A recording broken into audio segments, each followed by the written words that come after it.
ban Graves away, possibly try and get Lance, but it was banned. That means they now have to resort to possibly picking up the Kestrel again. It was a fantastic pick. It worked great on Death View. I think they could first pick it, but that would be risky. It might make more sense to get the Catherine, maybe get Lyra, try and give your team sustain, because if you end up in a poke war, Lyra is great. It's probably the best hero for that. They're going to go straight for the Idris. Was let through the entire first draft without being banned or picked. This game, they go, no, we need to first pick this Idris. Yep, definitely. So Idris, he is in a rather, I must say, odd position in the Southeast Asian meta. We saw yesterday that he was played, and this time when we have, Impunity on that of the blue side, and Impunity immediately picking up that Idris. Hopefully it will be CP, because that was what the trophies brought out yesterday, and with the Protect Idris comp that Nebulae came up with, then it worked very, very effectively, allowing trophies to go for double Shatterglass, one Broken Myth, and ultimately, if I remember correctly, it was that alternating current to just sum it all up. So very good, build-ish if you're gonna play him like a mage. However, a lot of times when we see a CP Idris, we see the Shatterglass, and he is mostly built like that of a CP Vault, with the Eve of Harvest for the extra sustain as well, brought out by Brand Esports yesterday. However, we will be seeing a Glaive coming out just to counter this Idris.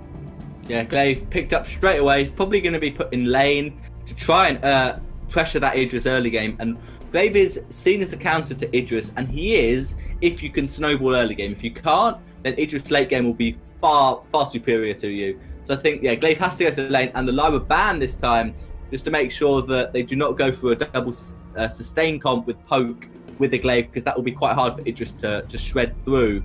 As it most likely will be CP Idris, but we don't quite know yet. They can still flex it, and I would hope this Glaive isn't captain. Hope it is a lane Glaive, and the most likely pick is just an Arden now. There aren't that many captains left. Maybe they could go Finn if that's something that they're comfortable playing. If not, just pick up the Arden again. Didn't quite work last game, but it's a comfort pick, and it would work really well just to go with the Glaive to dive in. Yep, it's either Glaive or Lance banned out. Yep, so Arden will be the next plausible choice at this point in time. There you have it. We have an Arden. So for the side of Impunity, however, I've seen, or rather looking at VG Pro itself, I am seeing that Quartervore has played quite a number of Finn. So I'm not surprised if Finn will be picked up, and there you have it. We are seeing a Finn, but then again, that is the only other roamer there that is not off tank, or like a Batiste or a Sky roam. Yeah, don't. So Flicker and Fortress are still there, but I definitely agree with you. Finn is the only captain remaining. Yeah, there you go. I mean, Flicker and Fortress, I guess they are workable, very niche. I would not even say niche, very off meta, all in all. But we will be seeing a Cruel coming out, so hopefully this will be a CP Idris, and of course a Cruel for the side of Impunity. This particular comp, so even if the side of Nebulae will put out a mage like that of Scarf, if not that Celeste, a Cruel will do relatively well against it. Yeah, they've definitely got a dive comp. You've got CP Idris can poke, and they can dive. Yeah, I think Impunity have fallen into the trap there. The Scarf is quite good against CP Idris, can poke reasonably well. It's more of a skill matchup than anything else if you got Scarf v CP Idris. But Cruel is fantastic against Scarf. Just will dive in, will mitigate your damage, and will force you to spit fire on him. So I do really like what Impunity have gone for here. They've got the Cruel. They'll be great on that. They've got CP Idris, who's a strong hero. And then Nebulae are like, we'll just pick Scarf because it's a comfort pick. But I don't think it's the best decision in this draft. It is definitely not the best decision. Even if you were to ask me, I personally think that. But then again, we must also understand that Trophies as a player, he is a mage main. Even when he plays a Sky, he plays it very much like a mage. So, for me, I think a weapon Castro placed in lane would do so much better, but they risk running a double weapon comp, going up against a Cruel at least, because a Cruel DMRs you immediately go like active camo, and you can try to outpoke that of Idris in that of lane itself. Yeah, definitely. I think weapon Kestrel could have worked, but I just really think that Scarf or Celeste was the wrong pick for Nebulae. that was exactly what Impunity wanted them to pick, and they did it. And so that kind of feels like they don't really, they just want to pick up what's comfortable, and they don't really want to try and counterpick in the draft because Sky is still open. So they could have gone with a Sky to counter Cruel, would have worked fine. Or maybe even a weapon power petal, so a crystal power petal in the jungle with a weapon glaive lane. That would have worked really well against the Cruel. And they just would have had to snowball Idris early because Petal's great at that. So is Glaive. And that would have been a comp that would have been hard to execute because once it gets to 15 minutes, CP just destroys Petal. But it could have been something. It is a win condition that they could have executed. Whereas now it feels like, well, early game, they're up against Cruel. They don't really want to try to be too aggressive because they've got Scarf. And late game, they're up against Idris. So they're really not gonna win that. So I have to favour Impunity, but we saw Nebulae team fighting extremely well in the last game. You definitely can't put them off. And we see Boots on DefQ early on, but he's still going to just go to the back. So not using that to be aggressive. And both teams actually going to just start off defensive, and the captain's going to have a little handshake in the middle. Yep, handshake or not, it is just down to Quartervore. Quartervore is usually the one that comes out with the first hand, and the other team just reciprocate. However, we will be seeing Quartervore playing relatively passive, very unlike him as a player, but of course as the hero, and that would be Finn. Very nice route over there. On Blue City, but as a player, as a Finn, at least you cannot quite afford to just be very aggressive because you do not have, the escape ability like other roamers have, like that of Graves with the movement speed, and the mid treant will just be given up over to the side of Nebulae. Started up and secured by Nebulae by the Scarf Spitfire, just to make sure that Impunity don't try and steal that away, because Cruel, if he manages to get his weakness stacks, will probably be able to secure anything, but without it, he's pretty useless. And now Truffy's just rotating up to lane. There's obviously quite a big wave after you do the rotation where you start backs with your jungler. The lane gets quite large and pushed. DefQ is not deciding to try and push with this massive wave. He just wants to get some farm. So Impunity deciding to farm up, but DefQ is not going to get anything because Impunity's already taken his backs. So probably not the best rotation from DefQ. He doesn't actually get much from it at all. And Finn's probably going to get ambient from this treant. So DefQ really just gave up any chance of aggression against Truffy's because that was a massive wave. So if DefQ fights, the minions are on his side. Truffy's doesn't want to fight because he wants to farm. And so he could have got a lot more from that. And now Impunity are going to try and steal away this treant. Luxie's most likely going to be able to secure it. Oh, wait. There is something rather peculiar about the roles that they are dedicated to the players. At least we are seeing Trophies for the first time in Vainglory 8 history not playing a mage but playing a very big weapon cat. Trophies isn't playing a mage and Impunity isn't playing a glaive. This is definitely a very interesting Nebulae to swap those two seemingly comfort picks around, so that Trophies is going for an assassin and Impunity is going for the mage, because they just almost always play the exact opposite of that. But yeah, they're defensive from both sides early on. That's expected with the CP Idris. It's expected with the Scarf. But I wouldn't be surprised if once Blue Sea hits level 6, there's going to be some lane ganks who try and force the afterburn from Glaive, then going with it from Hellsheart. And Impunity could be in trouble. Blue Sea's not going to be too aggressive, pop the vision and get the Elder Treant. DefQ's going to go a little bit low in lane, but nothing really too much as Truffy's farms up and Impunity ports home. Yeah, but if you actually go think about it, Scarf, although has to be relatively... We're going to see a spell sword on Cruel. I've just seen Bluxity has picked up a tier 2 an Hourglass. It's tier 1 Hourglass. He's going to spell sword first item on Cruel. What do you think, Luxury? Do you like it? Well, I guess Cruel do run into some energy issues, and with that extra energy regen coming out from, the passive of spell sword, I guess it will work well, all in all.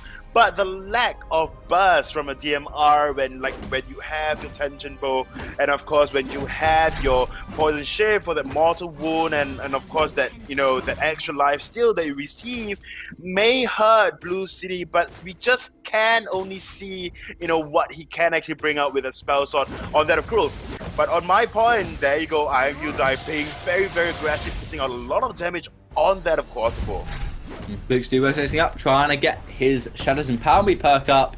He's just going to try and run around and see if he can catch out Angry Die, but no one's level 6. There isn't really a need for Impunity to fight, and Nebulae will easily be able to outpoke them at this point. Idris still has actually picked up Frostburn, so he has got diversion paths, but will not really be able to deal much considerable damage. Druffies could be called out, can off-burn away and get the Vanguard, and so not too much coming. And yeah, there's really nothing that either team can do to force a fight until Bluxty hits level 6, or really until Saijin hits level 6 for Nebulae. Even with an afterburn, they can still kind of just block and run away, whereas for Impunity, they need Bluxty to hit 6 for that from Hell's Heart.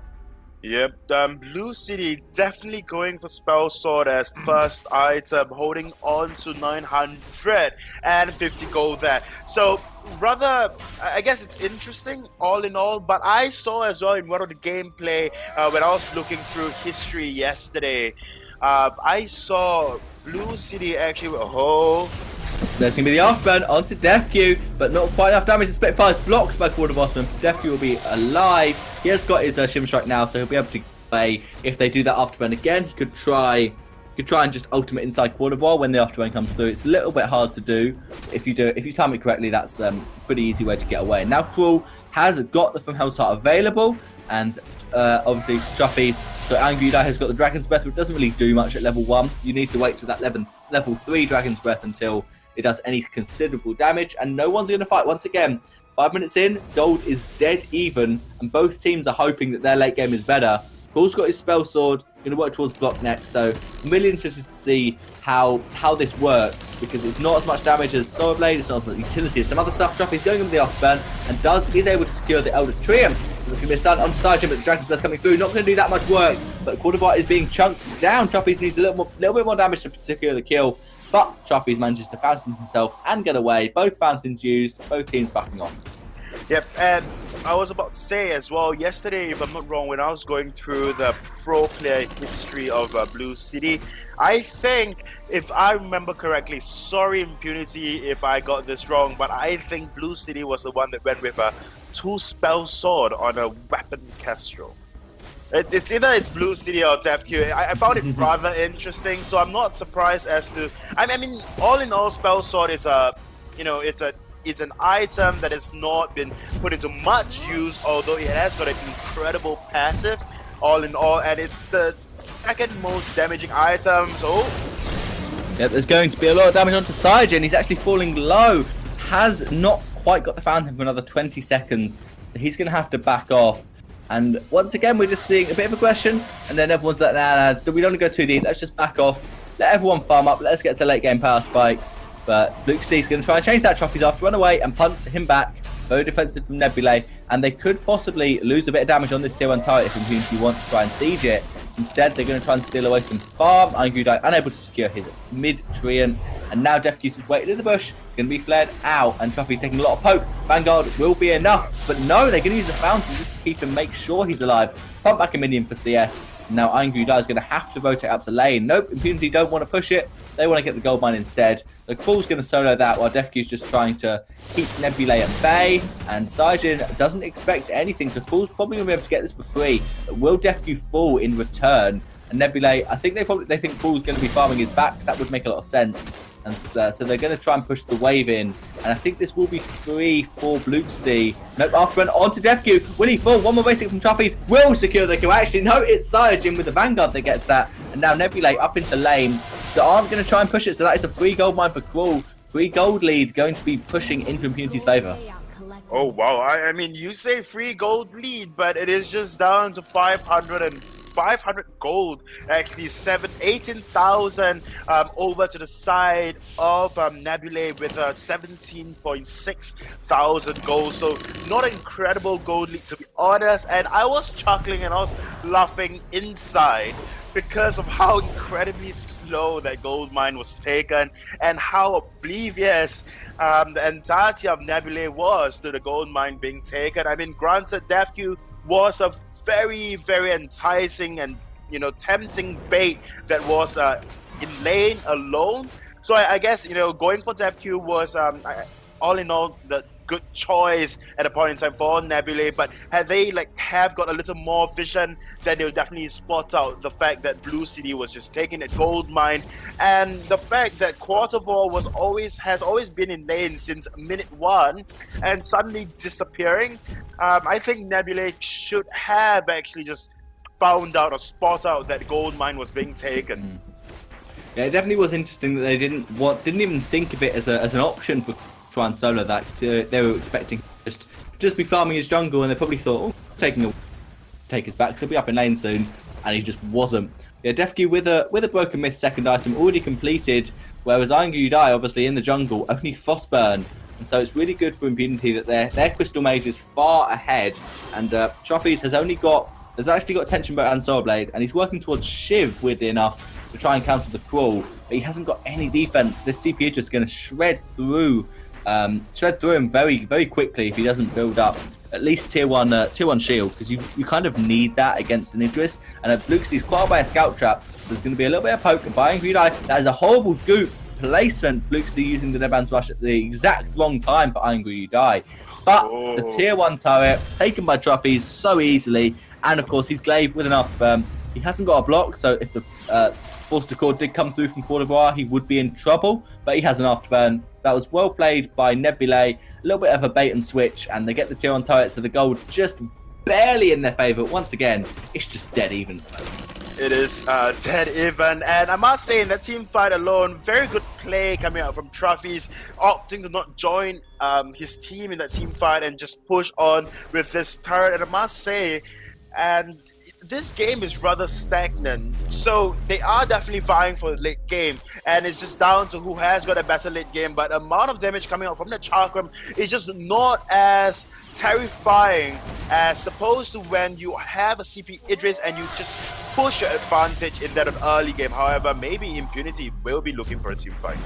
Yeah, definitely. They're all three in lane. Idris with the double Chakram, putting so much work onto that turret. 385 with each hit, and so if Nebulae don't engage, that turret is going to so quickly. 343 now on the turret with a few broken mid-stacks falling, and yeah, easily tier 1 turret because Nebulae didn't want to fight, and now they're in a bad position. I think Saijin should have gone in with the gauntlet a lot earlier, because you cannot just let someone siege your turret down. You should try and fight them, especially when they're not ahead in gold and you can afford to fight. I think it would have been a really smart decision to just go in whenever they try to push the next wave. Just try and fight. Court d'Ivoire hasn't used the Force to Cord yet in this game, but he's working towards Echo. But Crucible is on Saijin, so it'll most likely be blocked. No, it will not. He misses the Crucible, and he's not even going to use it. He's going to wait till now. But Scarf is already dead. What are you doing? Traffic's going to go very low, and now Saijin most likely going to fall under Crystal Sentry. That is a disaster for Nebulae. Impunity get the lead. That was, and I guess, Quartervore on this Finn, I think he plays it very well, to be honest. He holds on to that force accord to running and fleeing enemies rather than just using it as a form of engage. And honestly, we saw right there, it's that, the entirety of Impunity really does not want to just dive in and be caught out of position, because that is what the Glaive will excel at in the end, yeah? So Glaive comes in, afterburn you away into his team of 3, and that is basically diving. Get the lead. Yeah. There you are back. You're disconnected for Sorry. So basically, Glaive really want to go in and punch you out. So with that in mind, Impunity really do not want to just dive onto your team and fight. Instead, they want to engage and hold on to that force accord just for fleeing enemies or fleeing praise, to be honest. Yeah, definitely. That is the different ways you can play. You can use your force. You either save it for when they're trying to run away, or you save it when it's available. And saving it when they were trying to run away seemed to work. Saijin wasn't really focusing. He was walking towards the lane, probably looking somewhere else on the map. And so now Nebulae need to try and win the next team fight. They lost such a big gold.